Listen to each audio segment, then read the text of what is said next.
Far away in the depths of a galaxy unfamiliar to most, Jira found herself trapped in a situation she had dreaded for years. She was an alien scout, part of a species that had long heard stories about human stories filled with fear, pain, and cruelty. The legends said that humans were relentless and harsh, that they tortured and showed no mercy to their captives. Jira had always thought of herself as strong, capable of facing any danger. But now, as she sat in the cold, metallic chamber of a human ship, her confidence wavered. The dim lights above flickered occasionally, casting long shadows on the smooth walls, and the air smelled of cold metal mixed with a faint hint of something unfamiliar, a scent that only made her uneasy.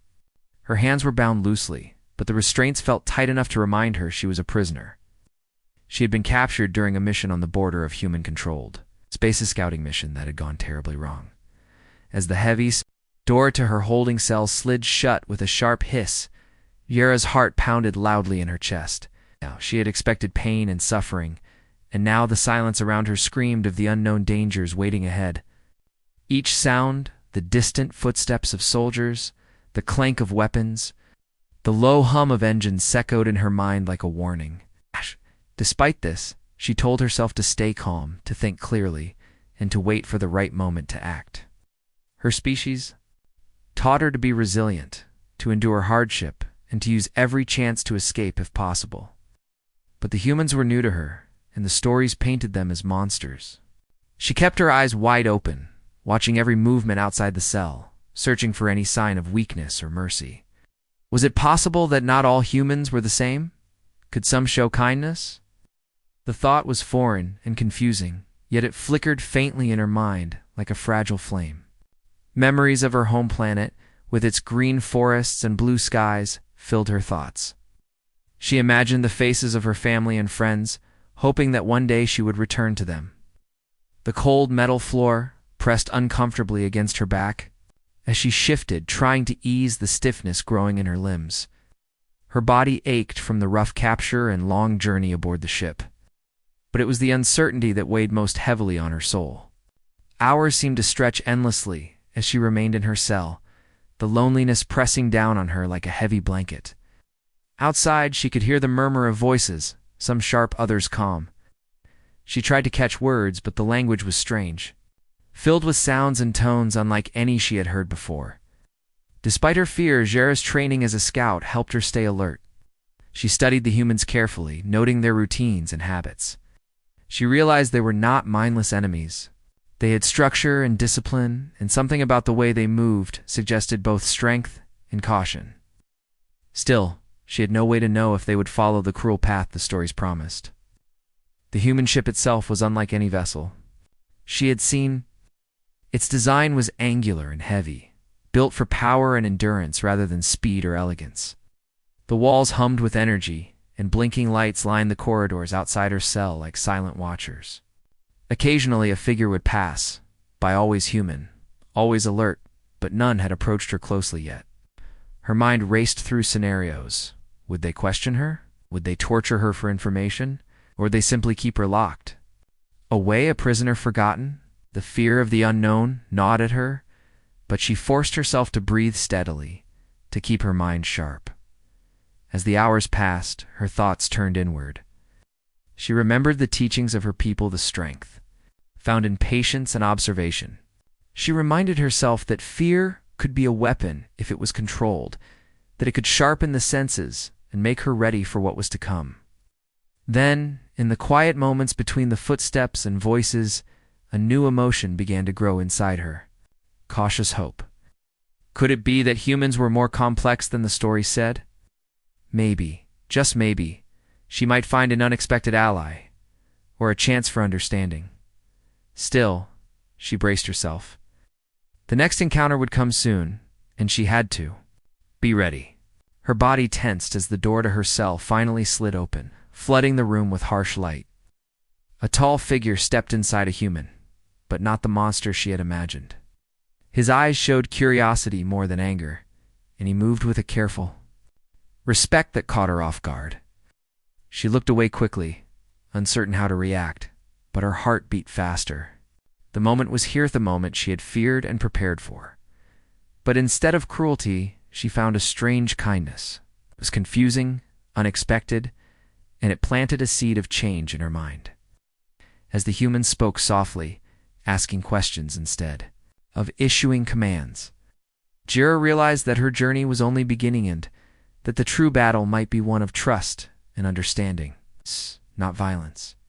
With her eyes fixed on the stranger, she prepared herself to face whatever came next, knowing that her fate might depend not just on strength, but on her ability to believe in something new.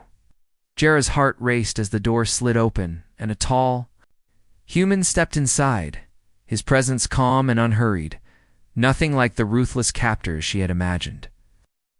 This was Lieutenant Marcus, a name she soon learned, though she kept her thoughts guarded, unsure whether to trust him.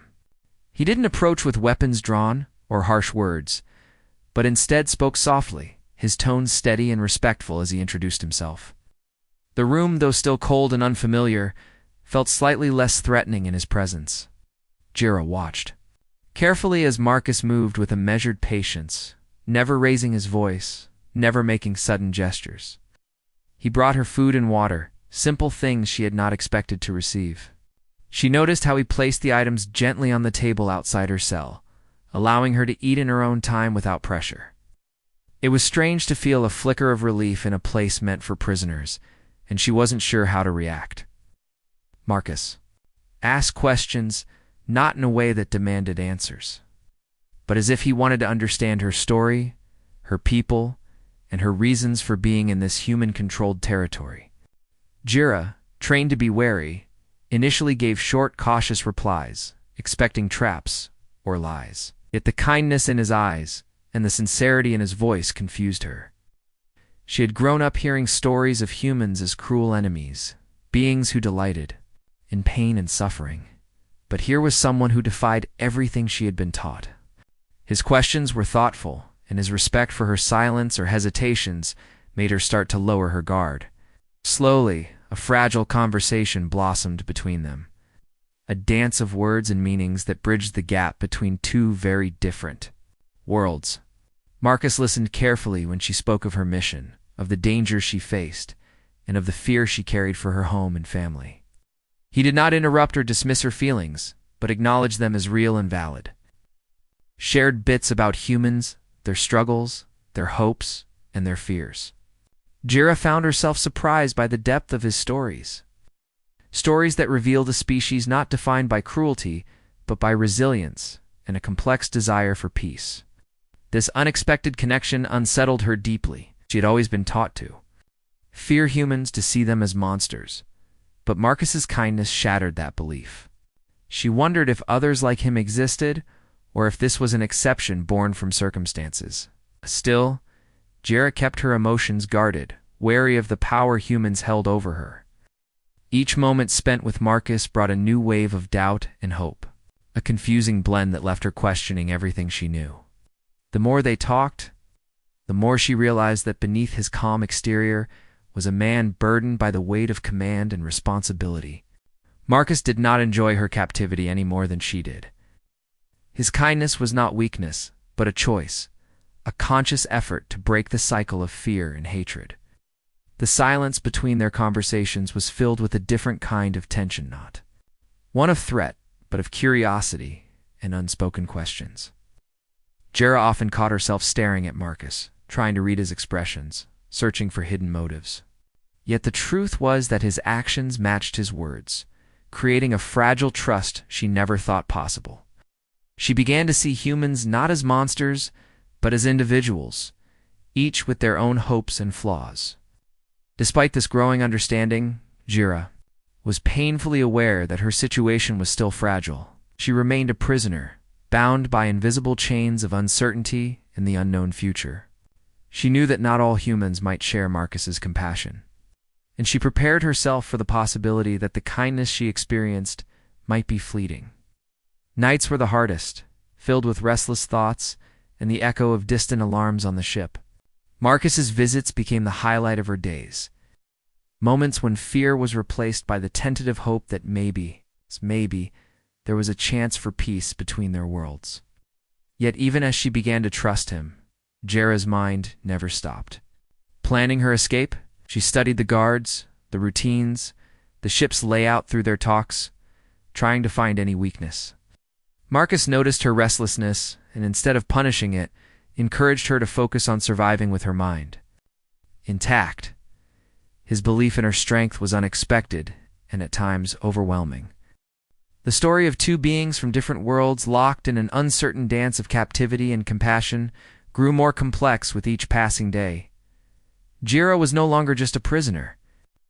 She was a person with hopes and fears, and Marcus was no longer just a captor, but a possible ally in a universe filled with conflict. Their uneasy alliance began to challenge not only their own beliefs, but also the future of their peoples. As the days passed, a strange thing happened. Jera started to see her captivity not as an end, but as a beginning. The walls of her cell no longer symbolized only confinement, but also the space where understanding could grow. The very fact that a human had shown her kindness in a place built for war gave her strength to believe that change was possible. Yet, the question remained, would that kindness survive the tests ahead, or would the darkness of conflict swallow it whole? As she lay on the cold floor, staring at the flickering light above, Jera realized that her story was no longer just about survival. It was about discovering the true nature of those she had feared, and perhaps finding a path to peace where none seemed possible before. Days passed slowly aboard the human ship, but with each passing hour the cold distance between Jera and Lieutenant Marcus began to shrink as they shared stories of their worlds and cultures, creating a fragile thread of understanding where once there had been only fear. At first, the conversations were cautious and brief, each careful not to reveal too much, though still uncertain whether the other could be trusted fully. Yet as the walls of suspicion started to crumble, Jera found herself telling Marcus about her Hommets-wide, glowing forests, the towering mountains where the winds sang ancient songs, and the small, quiet villages where her people lived. In harmony with nature, she described the harsh training all scouts endured, the dangers that lurked beyond their safe zones, the constant fear of war that shadowed their lives. Marcus listened attentively, his eyes reflecting the flickering lights of the ship's control room as he asked questions, not to pry, but to understand. Then, it was Marcus's turn. He spoke about Earth, the blue planet where humans had lived for thousands of years. A world battered by wars, disasters, and endless struggles for survival. He spoke of their history, the rise and fall of empires, the battles fought for freedom, and the endless hope that pushed humanity forward despite the pain. His words painted a picture of a species both flawed and resilient, capable of great kindness and terrible cruelty, always fighting to find a balance between the two. Jera was surprised by the complexity of his stories, how humans, whom she had feared as monsters, had an intricate morality filled with shades of gray rather than simple black and white. She began to understand that humans were not born cruel. They had been shaped by their history, their environment, and their choices. In turn, Marcus learned about the fears and pains that shaped Jera's guarded nature. She revealed the heavy weight of responsibility she carried as a scout, the losses she had suffered, and the constant pressure to protect her people at any cost. He saw in her eyes the pain of exile and the loneliness of being far from home, trapped in a place that felt cold and hostile. As they shared these intimate details, a deep sense of empathy grew between them, erasing layers of prejudice and suspicion. It was not just words that bridged the gap, but the silent understanding that both of them, despite their differences, were caught in the same storm of fear and hope. Sometimes their conversations would pause, the silence filled not with tension, but with reflection. As they both processed the truth that their worlds were not so different after all, Jera's heart began to soften, her fear of humans replaced by a cautious hope that maybe, just maybe, peace was possible. She started to look at Marcus not as a captor, but as a person, a man carrying his own burdens and striving to do what was right. Marcus, too, felt the walls around his own heart crumble. The stories of Jera's people, their love for their home, and their struggle for survival reminded him of his own family and the sacrifices he had made. He realized that enemies were not always enemies by choice. Sometimes they were just caught in circumstances beyond their control. Their bond, fragile as it was, became a testament to the power of stories to heal wounds and build bridges where weapons could not. Yet, beneath this growing connection, a tension lingered. Both knew that outside the small room where they shared their tales, the galaxy was still filled with suspicion, conflict, and danger. Gera's captivity was a reminder that peace was fragile, and trust even more so. Every shared story carried the weight of the unknown. What if others learned of their growing friendship? What if their worlds rejected the possibility of understanding? These questions hung in the air, making their conversations both a refuge and a challenge. As they spoke late into the artificial night cycles of the ship, a quiet strength grew. In Gera, she realized that her mission had changed. No longer was she only a scout gathering intelligence. She had become a messenger of hope, carrying the possibility of peace within her heart. Marcus saw in her the same determination and the same longing for a future where humans and her people coexist without fear or hatred. Their conversations also uncovered moments of shared humor and small joys, surprising both with the simple humanity they found in each other. A joke about a human food that Gera found strange, or a story of a scout's misadventure in a foreign land, brought smiles and eased the heavy burden of their situation. These moments were precious, small islands of light in the darkness of war and captivity. Despite this growing closeness, both remained cautious. Gera knew that her freedom was still in the hands of her captors. Marcus was aware that his kindness might be seen as weakness by his own people. Yet, the trust they built was real, a fragile but powerful bond that neither wanted to break. In those long, quiet hours, the lines between enemy and ally blurred, replaced by the recognition of shared pain, shared dreams, and a shared hope for a better future. Their story was no longer just about captivity and suspicion, but about the possibility of change, about breaking the cycle of fear with understanding. And as the ship hummed quietly around them, carrying them through the stars, Gera and Marcus both knew that whatever came next, they would face it not as enemies, but as unlikely friends, bound by the stories they had told and the trust they had built in the most unlikely of places. The ship's alarms blared suddenly, slicing through the quiet like a sharp blade, jolting both Marcus and Gera from their growing trust and fragile conversations. The intercom crackled with urgent warnings. An aggressive alien faction had been detected closing in fast, their weapons systems primed for attack, leaving no time for hesitation or doubt. The human crew scrambled in controlled chaos. Their trained movements a blend of urgency and calm discipline, but it was clear that the usual defenses might not be enough. Marcus looked toward Gera, knowing deep down that the information and skills she possessed as a scout could turn the tide of this sudden threat.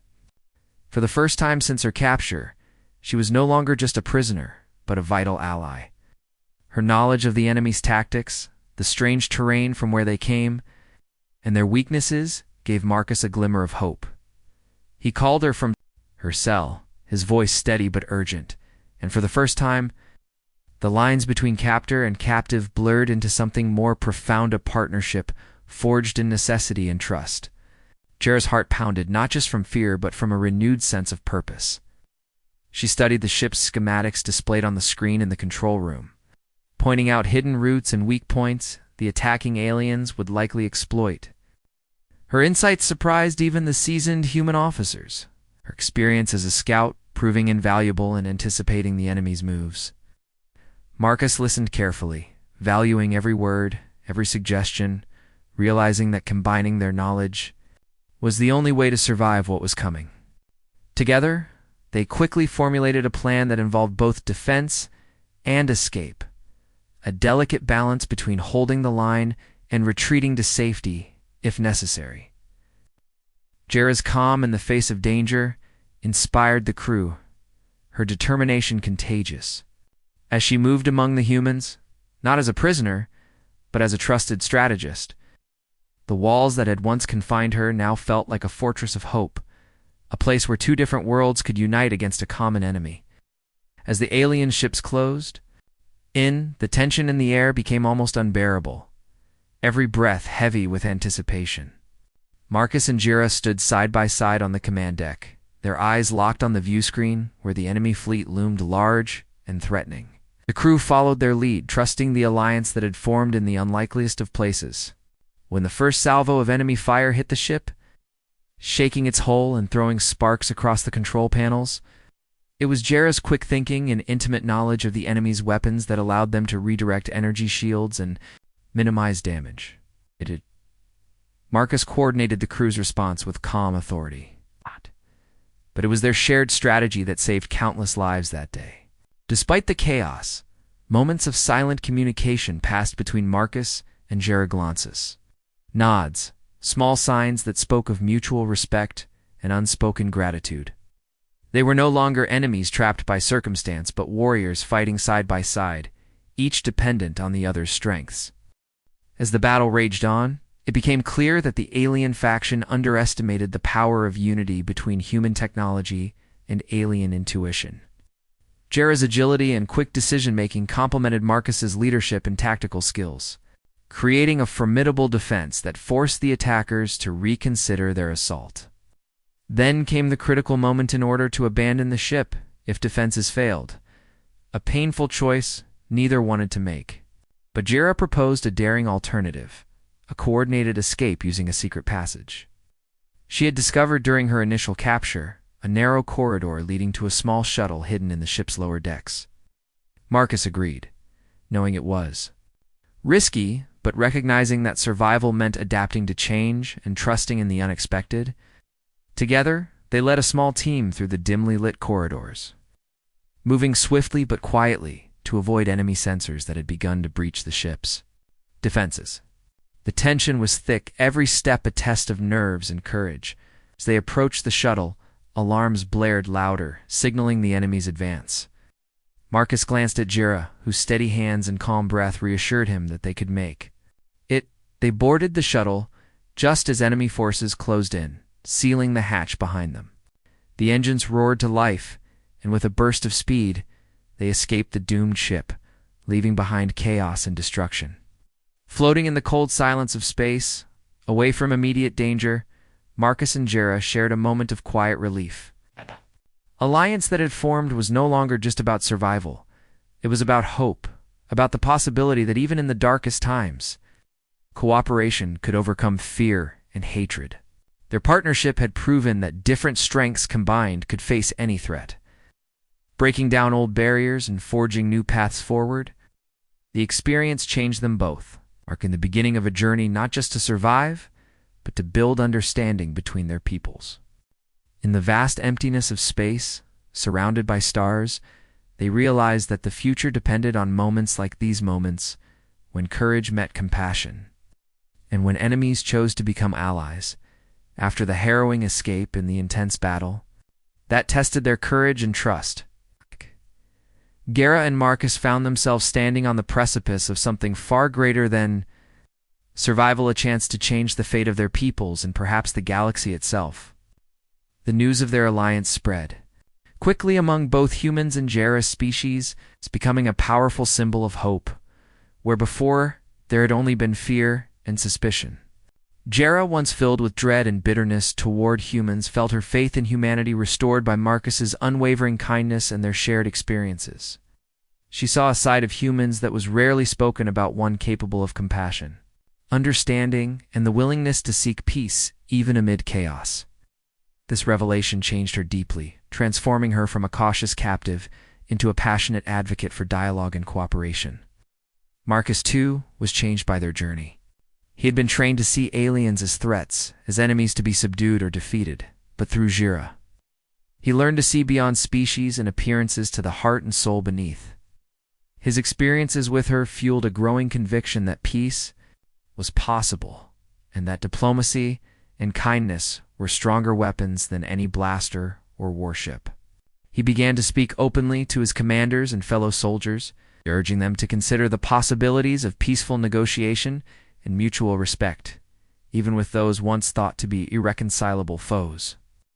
Despite resistance and skepticism within the ranks, Marcus remained steadfast, carrying the story of their alliance like a beacon. Their tale was not just one of survival, but a testament to what could be achieved when fear was replaced by understanding.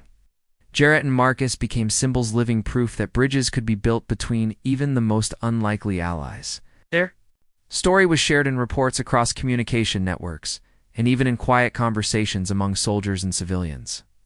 For many, it was the first glimpse of hope in a long time, a reason to believe that the endless cycle of violence could be broken. The impact was felt on both sides. In Jarrah's homeworld, where leaders began to question old prejudices and open discussions about human intentions, and among humans, where some started to recognize the richness of alien cultures and the possibilities that lay in cooperation rather than conquest, yet the path forward was far from easy. Old wounds and deep mistrust did not vanish overnight. Both species had suffered losses, and the scars of war were still fresh. But Jarrah and Marcus's example inspired efforts to heal those wounds to listen rather than attack, and to build relationships based on respect rather than fear. Together they worked tirelessly, sometimes through long, difficult negotiations, sometimes through simple acts of kindness and shared experiences too, sow the seeds of peace. As they traveled between worlds, meeting leaders, soldiers, and civilians alike, they shared their story not as heroes, but as witnesses to the power of empathy and the need for change. The memory of their joint fight against the alien threat reminded everyone that cooperation was not just an ideal but a necessity for survival in a dangerous universe. Slowly, the rhetoric of hatred gave way to discussions of alliance, joint exploration, and shared protection. New treaties were signed, cultural exchanges planned, and a fragile but growing network of trust began to form. For Jarrah, the journey was deeply personal. She no longer saw humans as a monolithic enemy, but as individuals capable of kindness, much like her own people. She carried with her the hope that future generations would know peace where she once only knew conflict. Marcus, too, found new purpose beyond the battlefield, dedicating himself to fostering understanding between species and advocating for policies that favored dialogue over destruction. Their partnership became a symbol not just of survival, but of transformation, a reminder that even in the darkest times, hope could shine through. Their story, filled with suspense, courage, and unexpected friendship, inspired countless others to look beyond fear and prejudice. And though challenges remained, the alliance they forged marked the beginning of a new Year One, where kindness and understanding could replace violence and suspicion, creating a future where different worlds could coexist in harmony. Stars stretched endlessly above them. Jarrah and Marcus stood together, no longer prisoner and captor, but equals united by a shared vision of hope beyond conflict that promised a brighter tomorrow for all.